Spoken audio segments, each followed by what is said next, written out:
ఇవాళ మన కేంద్ర ప్రభుత్వము డిఫెన్స్ రంగానికి, రక్షణ రంగానికి మరో 50,000 కోట్ల రూపాయలు అదనంగా బడ్జెట్ కేటాయిస్తామంటున్నారు.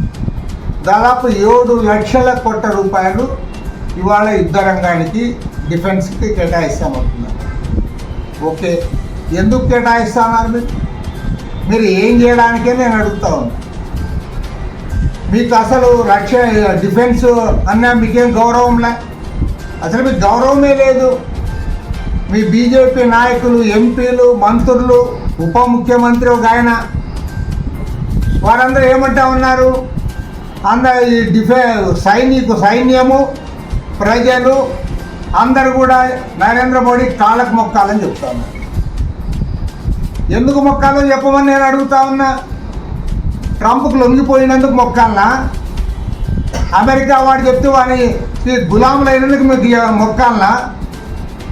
మీరు ఆ రోజు పహల్గామ్లో 26 మంది చనిపోతే మొత్తం భారతదేశవ్యాప్తంగా ఉన్న అన్ని కులాలు, మతాలు ఏమితో నిమిత్తం లేకుండా అన్ని రాజకీయ పార్టీలు ముక్త కంఠంతో దాన్ని ఖండించాయి.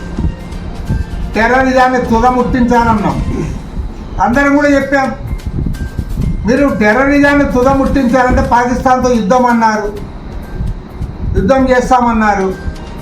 యుద్ధం చేసింది పెద్దగాలే, మరి పోనీ యుద్ధం ఆపాలనుకున్నారు. మీరు పాకిస్తాన్ కలిసి మనం మాట్లాడుకుని ఆపుకుంటే ఎవరికి అభ్యంతరం లేదు. ఇవాళ ట్రంప్ చెప్తా ఉన్నాడు, నేను వాళ్ళకి చెప్పాను పాకిస్తాన్కి, ఇండియాకి, మీరు యుద్ధం ఆపండి. మీరు యుద్ధం ఆపకపోతే, ఇది బాగా వినాలి, యుద్ధం మీరు ఆపకపోతే మీతో వ్యాపార లావాదేవీలు ఉండవు, వాణిజ్యం బంద్ అవుతుంది అని చెప్పావు. ఆ తర్వాతనే వాళ్ళు ఒప్పుకున్నారు, యుద్ధం ఆపారని అంటారు. మన మొత్తం భారతదేశ ప్రజలందరూ కూడా ఒక రకంగా చెప్పాలంటే నరేంద్ర మోడీ ప్రభుత్వము అవమానించింది. సిగ్గుచేటు. అంటే మన స్వతంత్రంగా మన నిర్ణయం మనం తీసుకుంటాం, కానీ అమెరికా అధ్యక్షుడు బెదిరిస్తే మీ వ్యాపార లావాదేవీలు బంద్ అయిపోతాయంటే మీరు యుద్ధం ఆపారన్నారు.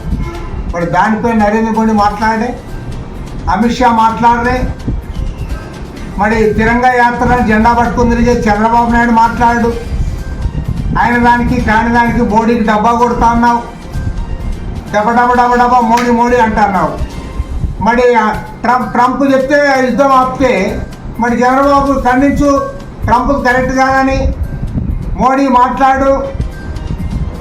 భారతదేశాన్ని అవమాన పాలు చేస్తున్నారు. మీకు సైన్యం అంటే కూడా గౌరవం లేదు, సైన్యంలో పనిచేస్తున్న వాళ్ళంటే గౌరవం లేదు. ఎవరైతే ఆ యుద్ధ రంగంలో పాల్గొందో ఆమెను పట్టుకొని టెర్రరిస్టులు సోదరి అని చెప్పి మీ బీజేపీ నాయకుడు అంటాడు. దానిపైన మోడీ మాట్లాడు. చివరికి సుప్రీంకోర్టు చివాట్లు పెట్టింది మీకు. కాబట్టి చెప్తా ఉన్నాం, ఇవాళ నేను ఒకటే చెప్తా ఉన్నా ఎగ్జాంపుల్. ఇందిరాగాంధీ గారు ప్రైమ్ మినిస్టర్గా ఉన్నారు. ఆమె ఆనాడు అమెరికా మధ్యవర్తిత్వాన్ని అంగీకరించలే. ఈవెన్ మన్మోహన్ సింగ్ అంటే ఏదో మాట్లాడని ప్రధాని, నువ్వు మాటలు ఎక్కువ, నీవంతే. మోడీ గారి మాటలు ఎక్కువ, కానీ మాట్లాడని మన్మోహన్ సింగ్ కూడా అమెరికా గడ్డపైన చెప్పాడు, మా దేశం మేము స్వతంత్రంగా నిర్ణయం తీసుకుంటాము, అమెరికా చెప్పింది మేము వినాల్సిన పని లేదన్నాడు. కానీ ఇవాళ ఏమి ట్రంప్ ఓపెన్గా చెప్తున్నాడు. ట్రంప్ ఓపెన్గా వ్యాపార లావాదేవీలు బంద్ అయితే అంటేనే పాకిస్తాన్ తోక ముడిచింది, భారతదేశం కూడా తోక ముడుచుకొని కింద కూర్చుంది. నేను చెప్పిన వెంటనే విన్నారు. ఆయన ఇంకా ఎంత క్లారిటీ ఇచ్చాడంటే, మా దేశ ఉపాధ్యక్షుడు జేమ్ వాన్స్, అదేవిధంగా మా విదేశాంగ మంత్రి, మా యంత్రాంగము వాళ్ళందరూ కూడా రయంబోలు కష్టపడి పనిచేసి యుద్ధాన్ని ఆపారు. మళ్ళీ ఇప్పుడు ఇంకోటి బాంబు పేల్చాడు. అసలు భారతదేశము సుంకాలన్నీ లేకోకుండా ఇవన్నీ కూడా దిగుమతి చేసుకుంటామని చెప్పింది. మరి ఏం చెప్పాలి దీనికి సమాధానం? ఎందుకు మీరు మాట్లాడంలే?